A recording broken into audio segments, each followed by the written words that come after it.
In the last 24 hours, an unusual movement of the American force in the Middle East region has been on display, including at the El Ubaida base in Qatar, where missiles and mobile launchers were placed on trucks and preparations were recorded for a possible firing. At the same time, reinforcement of transport, refueling, and electronic warfare aircrafts were seen, while on the waters of this region, more United States ships have been deployed, leaving less room for error. Is this activity meant as pressure to bend Iran into an agreement, or is it the final preparation before a move that will finally put an end to the region of terror by the Revolutionary Guards? It's hard to be sure, but because the United States is broadcasting in two directions at the same time, we don't know. So, on the one hand, President Donald Trump says that he prefers a good deal, and on the other hand, he makes it clear that the military option is on the table, and that if the talks fail, the forces are already here. This is not a theoretical threat. On the ground, a large fleet of aircraft carriers of all types has already been deployed at United States bases within striking distance from Iran from all the directions. And additional aircrafts have been spotted at other bases in this region, while on a remote island whose name is forbidden to be revealed, one such that served as a strategic base, additional unfamiliar fighter jets were documented. So in simple words, the Americans are building capability, not a show. But the central story for us here in Israel is the missiles. Iran is not asking only for a nuclear deal. It is fighting to preserve its ballistic missile production capability, as well as a massive firing capability that will create deterrence against Israel. And assessments circulating in recent days speak of a build-up rate that could bring Iran to have around 1,800 to up to 2,000 ballistic missiles within weeks or just months if no action is taken to stop this move. These numbers are not born in vacuum. They are part of a pattern of rebuilding stockpiles and an attempt to restore large-scale launch capabilities, and the regime signals it is not stopping. In Israel's air defensive establishment, they are already preparing the ground for a completely different campaign than anything we've seen before. This will not be another localized event, but larger scenarios with heavy barrages, a high pace, and a response time that determines whether it is limited damage or a wide blow. Everyone knows that in the worst case scenario, seconds will count, making the difference between relief and disaster, life and death. Therefore, everyone is on maximum alert, preparing for every possible scenario. Iran, for its part, is playing on all angles. Regarding the Americans, it is conducting tough negotiations with one demand that returns: do not touch our missiles. And against the region, it is trying to recruit a coalition from Turkey to Saudi Arabia to present a front that preserves the United States' freedom of action. And inside, within Iran itself, the regime is tightening its grip. There are reports of wide-scale arrests, including prominent figures in the foremost camp, and preparations by the authorities for what could reignite the streets over the weekend. And alongside the negotiations, Iran is also projecting a threat, not only in general messages, but also by displaying capabilities. A new missile was presented this week with a claim of an ability to penetrate Israel's defensive systems, while amongst the Israeli analysts, there are those who doubt some of the data, but no one dismisses the threat. When Iran talks about missiles, it is not doing public relations. It's building an equation. Agree to a deal without missiles, or deal with an umbrella of fire. And behind the scenes, we see another sign. Iran is strengthening and hiding assets. Satellite images point to physical steps at nuclear sites, including building concrete walls at bunker entrances and reducing movement all around the openings. It sounds technical, but the message is simple. The regime is preparing for a blow. It is trying to harden targets and buy time. The assets it's trying to protect include missile launchers and storage sites, but also bunkers for VIPs and command systems. And then, comes the psychological game with Washington.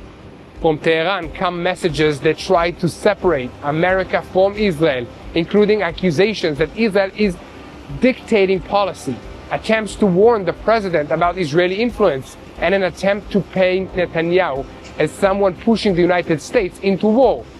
At the same time, they say, we are not against diplomacy. We are just cautious. We learn from the past. We will examine the other side.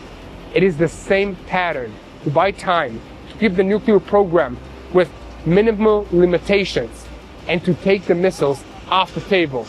However, the Americans are also applying economic pressure, including steps to sanction the shadow fleet that carries illicit Iranian oil cargoes. For their part, Iran is taking steps that create risk of a clash at sea, including Iran's most familiar threat, closing the Strait of Hormuz. This is a choke point through which a huge part of the world's oil supply passes every single day, and any flare-up there can ignite a global market and spike prices, so everyone is walking a tightrope. And meanwhile, in the broader picture, there is also a complex regional interest. Saudi Arabia, which in the past moves close to regional agreements, was pulled back and is keeping a cold distance from everybody. There are those who estimate that for some Sunni players, it is convenient that Iran's regime remains weak but continues to exist as a threat that can be managed, a card that arranges interests, and a mechanism that justifies more weapons and more patronage. And at the same time, a broad Sunni coalition is trying to fill the vacuums that opened in areas like Lebanon and Syria, and everything mixes with the battle over public opinion in the Arab world around the Palestinian issue. This is not a footnote, but the stage of which Iran is trying to survive. And that brings us to today's meeting at the White House. And Prime Minister Netanyahu's message is very clear. We cannot have an arrangement that speaks only about the nuclear issues and ignores the missiles and also the support for terrorism in this region, Iran's proxies. There is a demand for tough core lines, including zero enrichment of uranium in Iran, removal of existing enriched materials, a range limitation on ballistic missiles, and zero tolerance for support for terrorism. There is also one critical request, that Israel have military freedom of action, even if an agreement is signed, because from Israel's perspective, if the missiles are not addressed, the quiet will be an illusion until the next barrage of rockets. It is important to say this as well, that the Trump administration is not naive. It is receiving full intelligence pictures, both from their own intelligence apparatus as well as from Israel. It sees the preparations on the ground, the fortifications, the rebuilding, the messages, and the Iranian attempt to buy time. Coming days can mark the fracture line. Either there will be a deal that also dismantles Iran's strategic capability, or a countdown to a military move unlike anything we've seen before.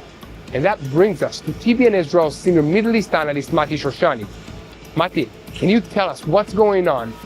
Are we heading to a nuclear deal without missiles, or is our path actually to a war that will destroy the Revolutionary Guards in Iran? But a moment before Mati answers this question, I want to call on you to keep spreading the truth, share our content with as many people as possible, and if you love TBN Israel and want to be part of what God is doing in this land, we have something special for you. Visit our official online store at shop.tbnisrael.com. There, you will find high-quality TBN Israel merchandise, items that help you stay connected, share the message, and support our mission of bringing truth, hope, and faith straight from Israel to the nations. Every purchase that you make helps strengthen our work here on the ground and allows us to continue reporting, teaching, and sharing what's happening in Israel from a biblical perspective. So, whether you're looking for a meaningful gift, something to wear that represents your faith, or a simple way to stand with Israel, we invite you to visit our online store today. Go to shop.tbnisrael.com. Again, that's shop.tbnisrael.com. and be part of the mission. Now, we will move to TBN Israel's senior Middle East analyst, Mati Shoshani, who will tell us what we can expect in the days ahead regarding Iran. So Mati, over to you. Yair, that's a good question. The meeting between Trump and Netanyahu, what could it ultimately decide? Are we heading towards a deal with no nuclear program and no missiles? Or are we getting closer to the moment when the final details are locked in for a wide strike on Iran? So let's start with the main development. Israeli Prime Minister Netanyahu has already landed in Washington. The meeting with Trump will take place at the White House behind closed doors with no press statements. This isn't another ceremonial photo op. This is a working meeting at an extremely sensitive moment. And it matters because alongside diplomacy, the military picture is moving on the ground. Trump keeps making it very clear. He prefers a deal. In an interview, he said Iran wants to reach an agreement and that it would be foolish for them not to. He also emphasized the Iranian regime deceived previous administrations, but with us, they're talking. At the same time, he said it plainly. A deal, in his view, means no nuclear program and no missiles. In other words, not just freezing enrichment, but also addressing the ballistic missile systems. But behind that message is a clear threat. Trump is already signaling that if talks fail, all options are on the table. He's considering sending another aircraft carrier group to the region. Right now, the USS Lincoln carrier group is already in the area, together with 8 destroyers. That is a force that enables deep strikes and also the ability to block key shipping routes. And in parallel, new satellite images show a significant buildup. At the El Udeid Air Base in Qatar, Patriot launchers were placed on trucks to allow rapid deployment and relocation in case of fire from Iran. Over the past month, 5 transport aircraft and 4 refueling aircraft were added. At the Muwafaq Salti Air Base in Jordan, imagery documented 17 F-15E jets and 8 A-10 aircraft alongside transport planes, helicopters, and electronic warfare aircraft to the E-818G type. Now in January, those aircraft were not seen there. In Saudi Arabia, Diego Garcia, and bases in Oman, additional aircraft have also been added. The operational meaning, broad readiness for an escalation scenario. And on the economic front, there was an option examined to seize Iranian oil tankers. The administration discussed a move similar to what was done against Venezuela, as part of the fight against the shadow fleet that moves Iranian oil under sanctions. But in the end, they backed off the idea, fearing an Iranian response and spike in oil prices. One scenario being discussed is mining the Straits of Hormuz, a route through which up to a quarter of the world's oil supply passes. And the meaning is, the maritime and energy arena is inside the equation too. Now to the Israeli angle. Netanyahu already met with envoys Witkoff and Kushner at the Blair House and received an update on the first round of talks with Iran. Now before takeoff, he said that first and foremost, he will discuss the negotiations with Iran with Trump and present clear principles. Now according to Israeli sources, Netanyahu will bring new intelligence to the meeting on Iran's military capabilities. The assessment being presented is that without action, Iran could possess between 1,800 and 2,000 ballistic missiles within weeks or months. That number comes up again and again in briefings. In Israel, we see that as an immediate threat to the home front. So Israel's demand is clear: zero enrichment on Iranian soil, removal of all enriched materials, limiting missile range, there's talk of 500 kilometers, and zero tolerance for proxy financing. And in addition to all of that, freedom of military action, even if an agreement is signed. The concern in Jerusalem is that after an American signature, it will become extremely difficult to act without being portrayed as the side breaking the regional calm. In Tehran, they're watching closely.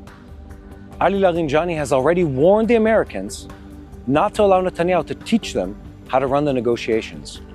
Foreign Minister Arakchi said Iran entered talks with no trust, will not stop enrichment, and the missiles issue is not up for discussion. At the very same time, the Khul-Mashal 4 missile was unveiled, which Iran claims can reach Israel within 10 minutes of flight.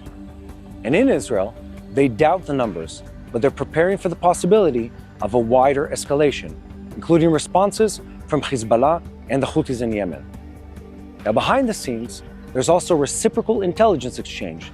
Israel wants to share information on developments inside Iran and on regime activity. And at the very same time, Israel expects to receive a broader American intelligence picture on Iranian preparations. So what can this meeting decide? It can define two different things: whether Trump sets a short, clear timeline for negotiations, at the end of which there's a decision, and whether he brings the missile and proxy issue into the deal. Now, if not, Israel will face a hard dilemma.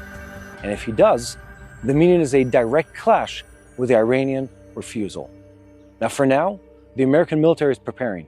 Diplomacy continues, and the clock, well, it's ticking. I'm Mati Shoshani, now back to Yael Pinto. Thank you, Mati, for giving us your usual clarity on these vitally important issues. Now, to our viewers, I say, keep spreading the truth, share our content with as many people as possible, click the like button, leave a comment, and of course, press that subscribe button so that you never miss another episode of Boots on the Ground. And now we're shifting our focus to the Gaza Strip, where the Air Force opened fire on a terror apartment in the western part of Gaza City this week after an unusual incident in eastern Rafah. Terrorists emerged from an underground infrastructure, opened fire towards the IDF forces, and were met with a combined strike by the IDF and the Shin Bet. For now, it's important to say that in the Gaza Strip, a yellow line reality is being built. This is not a classic war, but a routine of friction, and Hamas challenges the lines almost every day and touches exactly the points that are hardest for the IDF, sending women and children to approach positions, to test response times, to test procedures, and to try to create an operational dilemma. Soldiers describe it as a scenario in which there is not a moment of quiet, because behind every civilian there can be marking of an axis, or a readiness test, or an attempt to draw fire. In this routine, reserve forces also operate, holding a line over time, including soldiers from the Alexandroni Brigade who are in another reserve rotation, in outposts east of the Yellow Line, deep in the buffer zone between the Gaza border communities and the heart of the Gaza Strip. These soldiers say it plainly, that what they are doing now will shape Israel's defensive line for years ahead, and therefore, every small incident carries great weight. And above all of this activity on the ground, we can also see the diplomatic arena. The United States is advancing an attempt to bring Gaza into Phase B through a plan that includes dismantling most of Hamas's heavy weapons and introducing an orderly demilitarization framework. However, within this broad plan, an unusual international component is also entering the picture in the form of Indonesia, which is talking about sending a force of around 5,000 to 8,000 soldiers as one brigade, with an emphasis on engineering and medic units, as well as special components. The idea is that they will integrate into a peacekeeping force and will be stationed in areas under Israeli control near the Yellow Line as part of a reconstruction and stabilization mechanism. In the end, everything connects to one line: underground, friction, fire, tunnels, and infiltration attempts, and behind the scenes, pressure for demilitarization and the establishment of a new mechanism in Gaza. And amidst all of this, the question hovering over everything is who will bend the reality first, the diplomatic plan or Hamas's daily guerrilla activity. Now, we are focusing on the northern arena, which is a major source of concern as we watch developments in Iran and remember that Hezbollah was built up by the IRGC as a weapon to threaten Israel precisely at times like this, when the regime in Tehran is under a threat. The Lebanese National Army exposed a huge tunnel in southern Lebanon this week. Inside it, troops found hundreds of roadside bombs and weapons that are ready to be used by Hezbollah terrorists. Although the Lebanese National Army deserves some credit for taking this important step, behind the scenes, it was IDF military intelligence and the Northern Command who provided the precise coordinates of the tunnel so that the Lebanese National Army could move in and find it. So the question now is sharp. If the Lebanese army is getting praised for dismantling Hezbollah infrastructure, is this really a change on the ground or just a swap of the credit? And in the meantime, pressure on Hezbollah is rising another notch. The organization's Secretary General, Naim Qassem, is already setting a clear condition for any talk about dismantling what he's calling the national consensus in Lebanon, as if the other fractions in the country haven't been telling Hezbollah to disarm and stop provoking Israeli responses for decades. In the speech where he made this absurd proposal, he also said that, in his view, no one will dictate to Lebanon that it should give up what he calls the resistance. In his eyes, the demand to dismantle the weapons is the central goal of Israel and of America. And once again, he's neglecting to mention that it has been a central goal of nearly everyone else in Lebanon for many years now. But alongside the political pressure, an internal shift is also happening. In Hezbollah, they are talking about reorganizing after the blows that it took in this war, and senior figures were eliminated, and the organization is looking for stability.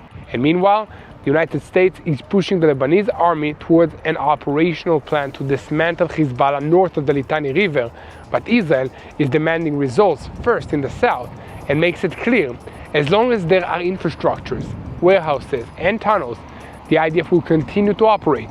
And to sum up, Hezbollah is trying to look political, while it is rebuilding itself. And the question that we'll continue to keep our eyes on is whether we will see a real dismantling of the weapons in Lebanon or another round of camouflage, Iranian money, and time bought ahead of the next confrontation.